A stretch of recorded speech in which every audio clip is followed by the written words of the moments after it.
I mean, you know what? Let me just put back 9. Just so that I'm not confused. So now we have 3. Now 4. Alright. 4 times x is just x. 4 times this is minus 16y. So we will have minus 16y plus 8y.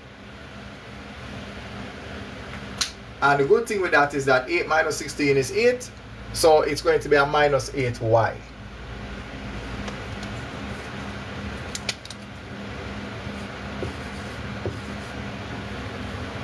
No life nice. Because now when we multiply 3 to the 2 by 3 raised to the minus 8y, when we group it together, it becomes 3 raised to the 2 minus 8y.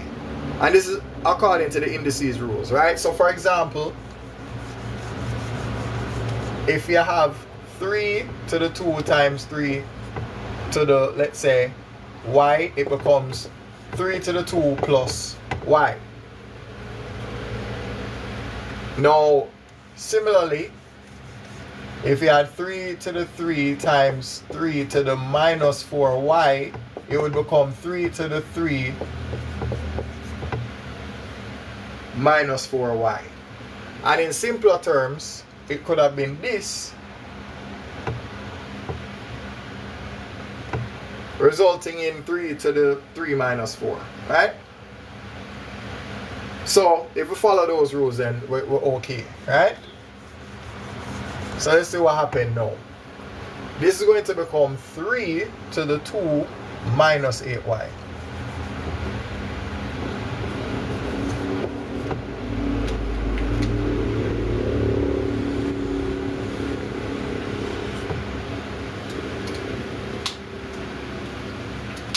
Now finally, we have a 3 here and a 3 here, this here and that right there. Yeah, so this was a lot. Right? Because we wanted to use something that makes sense. Because when it's posed as a fraction, you want to get rid of the denominator. So get rid of that. Because anytime you see something like this, like a x over 7 equal, say, something like this, you always want to get rid of the 7. And that's what we had in the form of 3 to the whatever it was that we have under the line, right? We have 3 to the 3x over something, right? It was, oh yeah, it was 81 raised to the x plus 2y. Yeah? So therefore, you want to get rid of this, because that's going to give you a problem, right? All of this was equal to 9. The 9 is not the problem.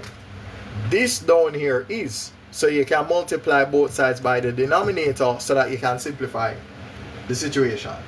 Right? So that's what you want to do. So after we go through all of that stress now, we reach the good part now. So now we can focus on the exponents, which mean all we have is minus 12y equal 2 minus 8y.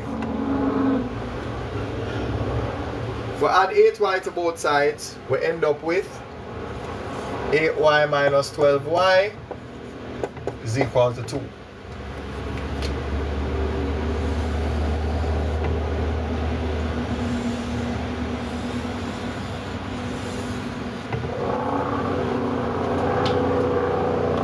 Finally, we'll have minus 4y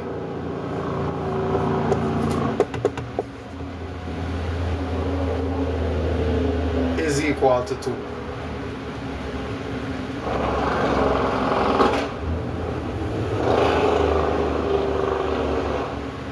So now we're going to divide both sides by minus 4. Y is going to be equal to minus half.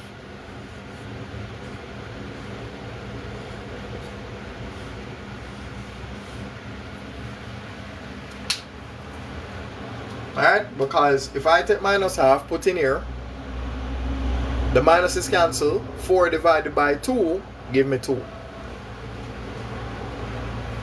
Right, so if y is minus half, and I put that in here, 4 over 2, x is equal to 2.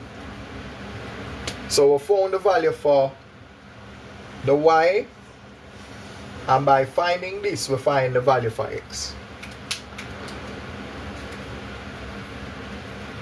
So that is why we had this in the first place. The x plus 4y equals 0, we had to make x become minus 4y, and we substitute it in what we have up here. Right? Minus 4y times 4 minus 16y, add it to 8y, you get this. Then you combine this with that. And of course, you make this here equal to that. Because the whole point of when you deal with indices, exponent is equal to exponent. And then you just work with that. But yeah, if we understand the basics of indices and the rules, I mean, there's what? There are 6 main rules. And they're not really hard to remember, right? Like, so let me give a few examples of it, right?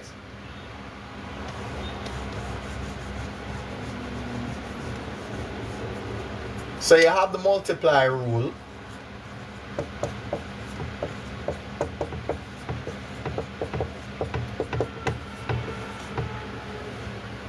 So that's a multiplying rule. The dividing rule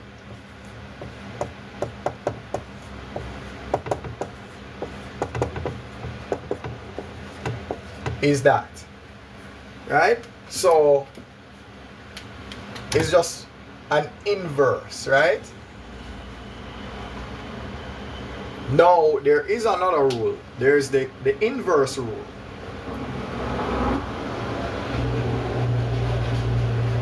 So the inverse rule is something like this. Let's say I had 3 to the minus 4.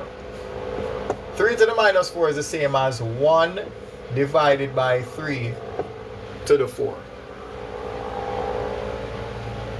And that's the reason why when you're dealing with a lot of things in maths, especially with later topics like trigonometry, when you see something like sine to the minus 1, then that principle comes from indices.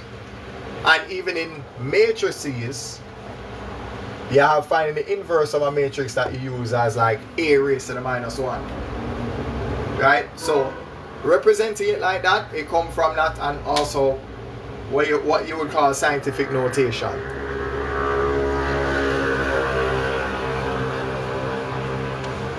Alright, there's another rule. So these are the first 3 rules. Well, I wouldn't say those are the first 3. This is another rule that's very important. That obviously that's the inverse rule for that. The other rule that's important is the distributive rule, right? Alright, we did this, so we can get rid of this because those are the easiest ones to remember. Right? Those that not too difficult to remember. So you have something like this.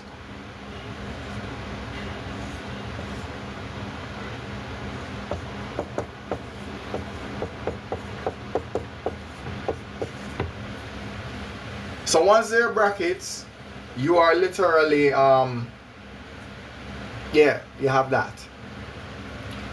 Now, mind you, there is a